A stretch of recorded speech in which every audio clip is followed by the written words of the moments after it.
public ને ઉભા તું જતું રે ને કામ રે આલો હાલવા ડાયલોગ મારી એમ કહેવાય કે વાઘુબા હું તમને ગોઠિયા ખવડાવે ને તો આટલામાં પબ્લિક તાકતી રહી જાય એટલે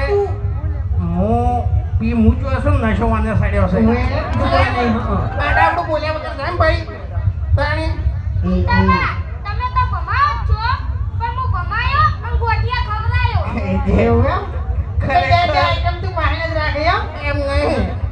આ તેણી જોડે તારી ઇજ્જત નહીં તું જતો રહી ને યાર તારી તાણી હવે આપણે છે ને છોકરા ઉપર હાથ ઉપાડવાની આદત નહીં બાકી તું આવી જાય એમ લેવલ મતથી મારી વાત સાંભળ એના છોકરાને તો છે ને હું મારું છું એટલે આપણું નામ તો યાદ જ નહીં હો કહી દીધું તારે વાઘુબા તમારું તો નામ મે હે ને હજારવાર લીધેલું છે ભાઈ પટી કે તમારી આબરૂ બપાઈ ગઈ એટલે આટલા જણા વચ્ચે છોકરા ખાલી ખોટી તમે આબરૂ કાઢો યાર અને તમારે હે ને ગોઠિયા ખાવાનું જ બોલવાનું બાકી હે ને મારે હે ને ડિરેક્ટનું કરવાનું એટલે 2 મહિનો એટલે એટલે ભમાવે ને ગોઠિયા ખવડાવે